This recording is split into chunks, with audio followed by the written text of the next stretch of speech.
veuves. Vous savez, depuis des années, nous avons toujours ce problème-là d'identification des veuves. Et récemment, là, nous avons eu une équipe de l'IG, l'inspectorat général, qui est arrivé ici pour identifier les veuves.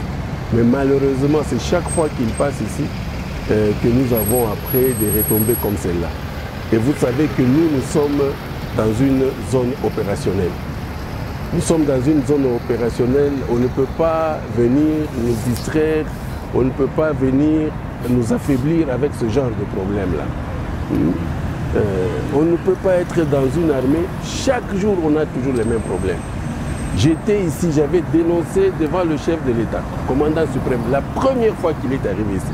J'avais parlé du problème d'effectifs. J'avais parlé clairement du problème d'effectifs. Les gens ont dit tout ce qu'ils voulaient. Mais nous avons eu les conséquences. Je crois que tous ceux-là qui étaient à Goma, tous les commandants qui étaient à Goma, ils connaissent de quoi ça retourne. Des régiments qui n'étaient plus des régiments.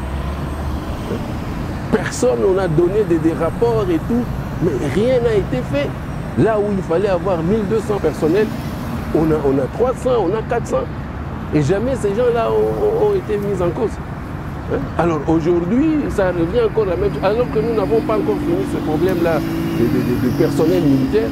Bon, voilà, maintenant, aujourd'hui, c'est encore les veuves. Et malheureusement, cela se passe dans une zone opérationnelle. C'est que je ne peux pas accepter. Nous sommes au XXIe siècle. Je crois qu'il y a des choses que nous devons arrêter. On ne doit plus parler de ce genre de problème. Les contrôles-là doivent être des contrôles sérieux. Et le contrôle, si le contrôle est sérieux, on va voir le résultat. Un militaire qui est au front,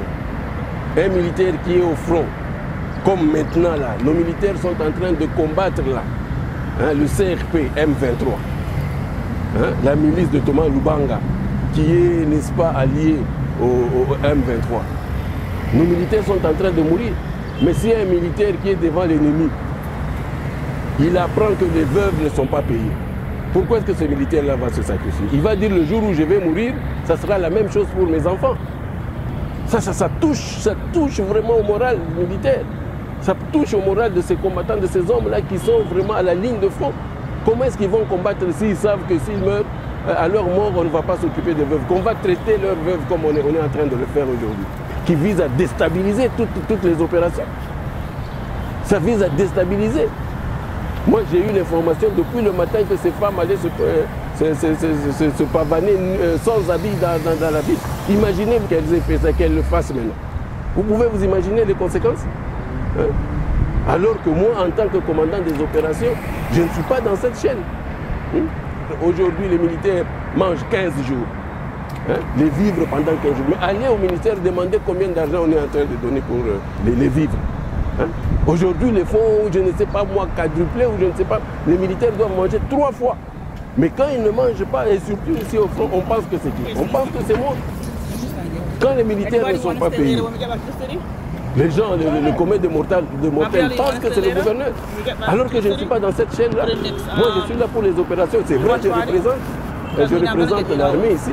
Mais moi, je suis là pour la chaîne, la mise en œuvre. Et la mise en œuvre, c'est le combat. C'est tout, la guerre. Et l'autre chaîne, la logistique et l'administration, ça c'est à la région militaire et ainsi de suite. Donc ces choses-là doivent être claires. Ça doit être clair. Et on n'a pas le droit de nous déstabiliser avec tous les problèmes que nous avons. On n'a pas le droit de nous déstabiliser en ce moment.